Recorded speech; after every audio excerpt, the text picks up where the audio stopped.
Hello and welcome back to me and Mr. Mir teaching you some drawing tips, aren't we? We're going to teach you some lovely drawing ideas. And the first thing that we both agree, don't we? We both agree that we don't like. We hate. Yeah, it's a very strong word. Stop measuring your drawings, okay? Don't measure. Don't measure your drawing unless you're doing some kind of architectural drawing or something like that. Don't measure your drawings. So we're going to show you how not to measure your drawings, but to have fun with it, aren't we? Aren't we? What are you hiding your face for? You guilty about something, huh? You've been stealing cheese again. So we're going to teach you today how to draw some heads without measuring, just from fun and inspiration. So, you want to draw some heads, maybe some expressions? Let's see what we're going to do today in today's drawing lesson. And notice that the drawing lessons are in purple. See the big purple square? That's the drawing one. So, come and draw with me today. Get your get your ink out and we'll do some drawing. See you soon.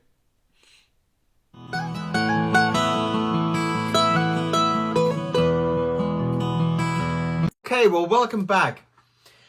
This is one of the teaching videos, and the teaching videos will have a purple box, not a black box. So if you're scrolling down through all the little kind of face tag things at the beginning, you'll see some purple ones. That will be more of a kind of a teaching thing. It'll be a little bit more kind of slow paced and a little bit more explanations of things. Let's just try and get that in there.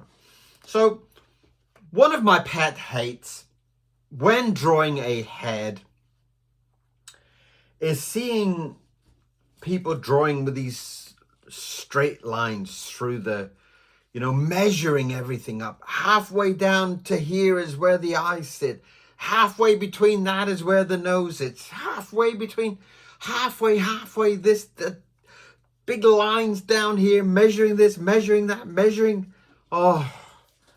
Personally, if it helps you, fantastic. Personally, I hate it. I really, really, really hate it. And in the way that everything is drawn in this kind of you kind of have some kind of shape like this. And then you've got halfway down is where the eyes are going to be sitting. And then halfway between that, you got the nose. And then halfway between that, you've got the mouth. And everything is done like that, and if you're drawing Michelangelo's David, or if you're drawing a portrait of your mother, this guiding system will maybe help you. I'm not quite sure. If you already know it's roughly this and roughly that, surely that should be enough. But because in my mind, what that is doing is it's giving you this impression that it is a flat image. And I find that if I am not drawing a ball with another ball onto it, then I can't see a rounded shape, like the head is round. It's not a flat object. And that for me gives me hope. It gives me a character. It gives me something where I can kind of put my nose on and draw my eyes, and it gives me so much more possibilities to stretch, and especially on a cartoon form, because when I'm drawing circles, when I'm working with a ball, I find that I can draw a small ball and I can draw a large kind of ball underneath, and that will give me a completely different character already. And yeah, okay, you can start to think about, where that ball crosses is probably where the eyes are going to sit. But the more you're kind of breaking this stuff down and getting kind of all these, this is this line, and this is this box, and this is this box, and that's that line, it's kind of giving you all these rules. Now, if you have a center line on your mental drawing, you should be able to draw these shapes. And if I draw a bigger shape there and a longer shape there, already for me, the excitement is that character and that character are so different. And that gives this creativity to your characters. Okay, if you're drawing, like I said, Michelangelo's David or something, it's so mathematically perfect, or a portrait of Marilyn Monroe or something, then fine, maybe that will help you. But if you're going to be drawing illustrations and you're going to be drawing the character standing like this, and then in the next drawing he's standing like this, and the next drawing he's standing like this, it'll be very difficult for you to control that character if you're working in this type of a system. And if you're working in this kind of ball system, then you already have, for example, you have a ball and you have a face. Okay, so if that ball is then rotating either direction, you will have the central line will be your guide. And your central line will come down like that. And the same way on the other side. And this is just a beautiful way to build confidence in your drawing. Now, this is a very, very basic form of the same type of thing that you would work in animation, like in Disney or something like that. You would work on lots of circles and people sit there for hours. I used to sit there and draw circles that way and circles that way. I got, you know, in the old days, I got hundreds of books just full of circles, getting my wrists all supple. Right, so this way gives you such a power with your imagination. And it gives you this thing of a central line, and it makes everything. For example, if I was to add a nose to him, let's add a nose like that. A little bit of a piggy nose. Then I know that on my central line below my eyes, I have a pig's nose. And the same on this side. Now this gives me so much power in my drawing. It gives me so much understanding. Whereas if I was to draw in this system, when I have to draw something on that side, I don't know how to do it. How do I draw that same character but from a 3/4 point? Am I then drawing it like in perspective? Am I drawing it like that? Okay, what happens here? Am I drawing a box? Do you see how much it's already starting to confuse your mind? It's limiting you. You have to have your eyes here. You have to have your nose. But at the same time, it's limiting your imagination and your creativity. So my system of drawing a head with a ball is such a beautiful way, because for me, it helps me. If I wanted to draw okay, well, let's do a little piggy character here, okay? So we'll draw, here I want to have his nose. I want to have his nose down here. Just heard Mr. Mirror make a funny noise. So I'm going to give his nose down here. And I'm going to bring that nose up so that I can do his eyes. And the eyes, generally, I find that as you cross those two circles is a perfect place to put the eyes. Not a rule, but it's a good place to put eyes. So if you're doing your eyes like that. Now, if you want to do some eyebrows, again, get back to your circles. None of this straight lines. It's a circle so that we know that when he's turning his head, we can still redraw it and we can still get it in real detail. So again, just imagine a circle around. I'll just draw it gently, and you can put an eyebrow and the same kind of circle around there. So from that central line,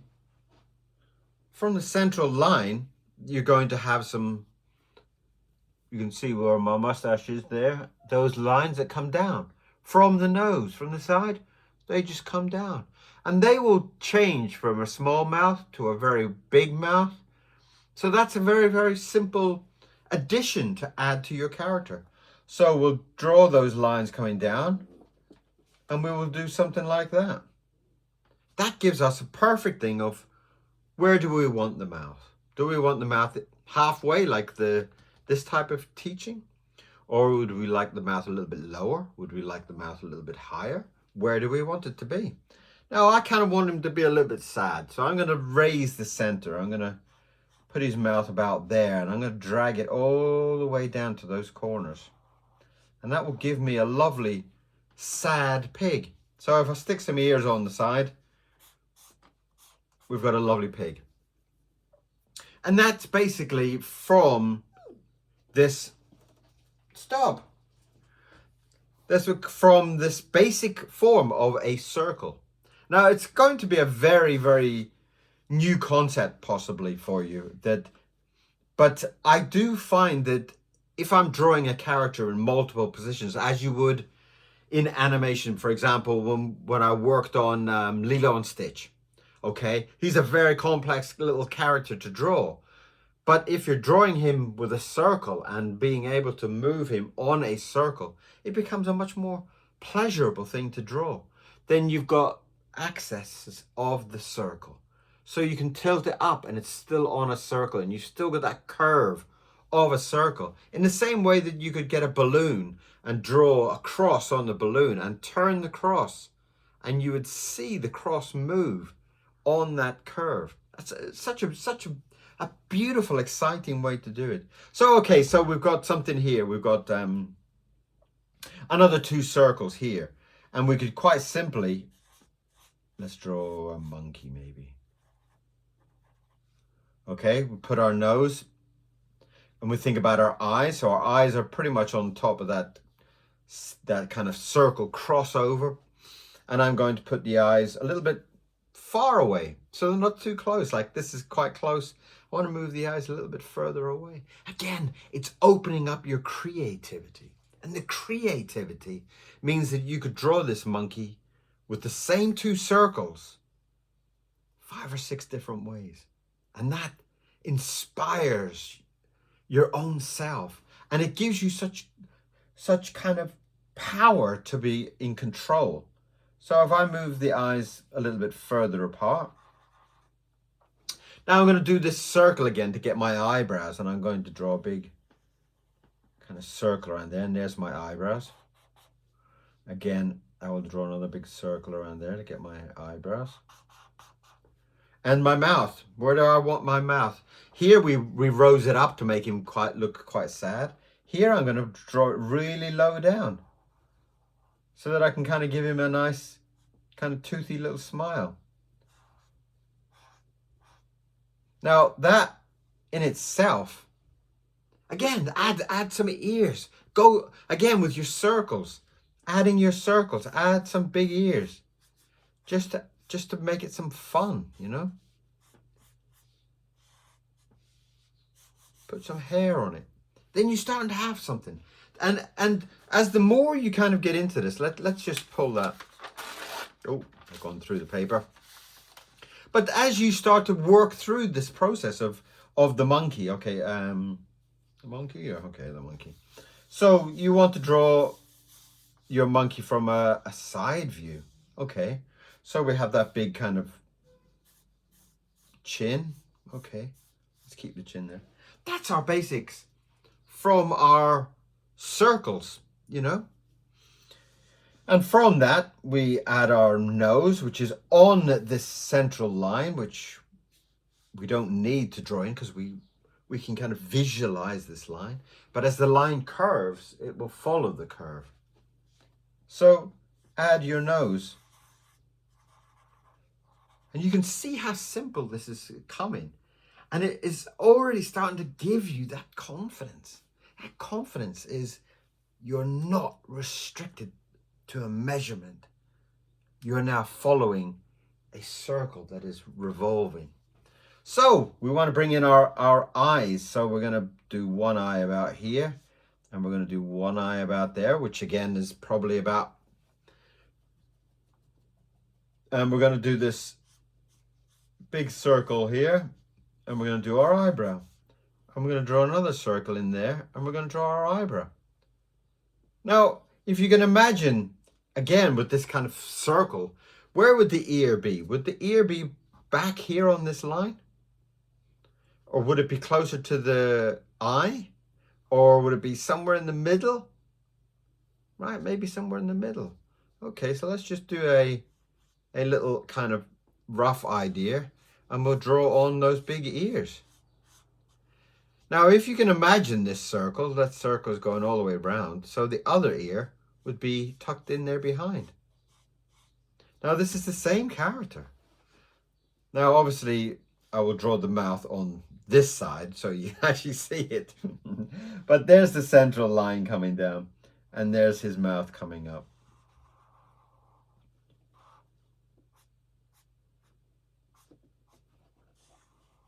Now, I'm hoping that this way of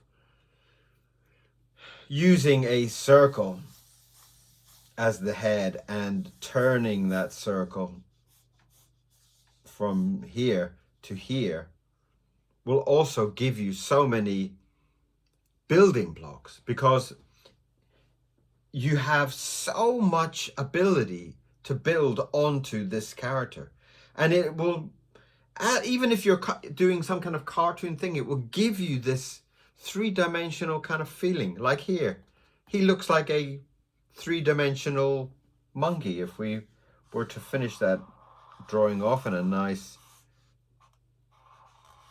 thick line, you would start to feel that it's rather a lovely monkey. Give him a neck. Lovely. And the way that this is doing, and the way that this is being built on a ball, that everything is movable. And if you think, if it was an elephant's nose, for example, you could still do an elephant's nose. In the same way that you can build on the eyes, and you can build on the eyes. And what this is doing is really, really building your drawing knowledge, your drawing confidence. And it will give you this power to be able to draw multiple characters through a page. Mr. Miro, stop, please. So again, when so many people have been asking me about expressions and asking me about using two characters together, in this form, it will add a lot to your drawing, and it will add a lot to your expressions.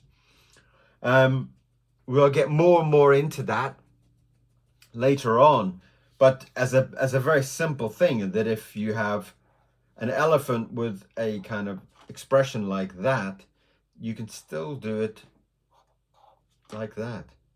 If you have him with a very angry mouth like that, you can still draw a very angry mouth. Do you see how it's starting to give you power with your drawing? Now, I'm going to do this as a nice short little lesson to begin with, because there's the subject of drawing the head and the movement of a head and the expression of a head, and all of that is hours and hours and hours of talking. But I would really love to get your feedback on this little lesson here for today. And I will build onto it, but maybe I'll do a couple of different things with the head. But this is a very, very, very, very beautiful, beautiful lesson. This is a very, very common thing for people that work in animation, where you actually have to draw a character. standing like this and standing like this and then standing like this and then standing like this and then turning their head and moving. And you have to get into this habit of drawing with a skull, with a bone with muscles built onto it. And that is all basically breaking it down into using a circle to build on. Okay, now we will build on a circle. We will be talking about adding a chin and adding a mouth and adding some of this detail later on. But for now, please have a look through it. Try drawing a character. Try drawing something and then drawing a side view or a 3/4 view. 3/4 is nice. Okay, the side view will basically be something like that with your nose there and then your mouth and your eye. And that's a side view. Very, very quick. And this will give you, especially if you're an illustrator, this is going to be revolutionary for your brain. It's going to be able to see you sitting there drawing a character. You'll draw this kind of man who's got a big hat like that. And he's got a big mustache like that. And then you'll have to draw him standing 3/4 talking to somebody. And you'll be able to go, oh, right. So if I draw a ball in there, all right. So I could basically draw him talking 3/4 like that. Right, do that, do his nose, right, his hat, that's going to be in the center line. Right, so do that. And you're going to find it so quick. And you will find that once you can go from that character to that character, that character to that character, that character to that character, your drawing ability will massively improve.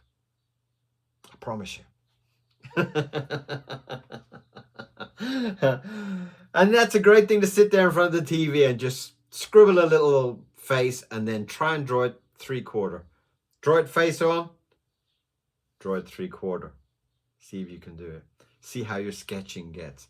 See if that helps you in any way. And if you do have questions, if you do have problems, if you do have something you don't understand, fire me off a question and we will build onto it.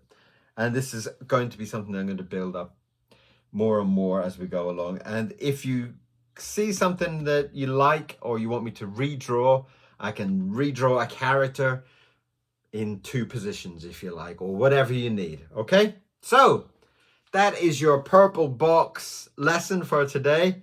I hope you enjoyed it. It was just a bit of crazy fun, starting off with the head, starting off with some thinking, starting off with some building of your own imagination. And building your imagination is the biggest power you could ever have. So I will leave you with that. And I hope you will come back and see some more later on. Thank you very much for being here. Thank you. I will see you soon. Bye-bye.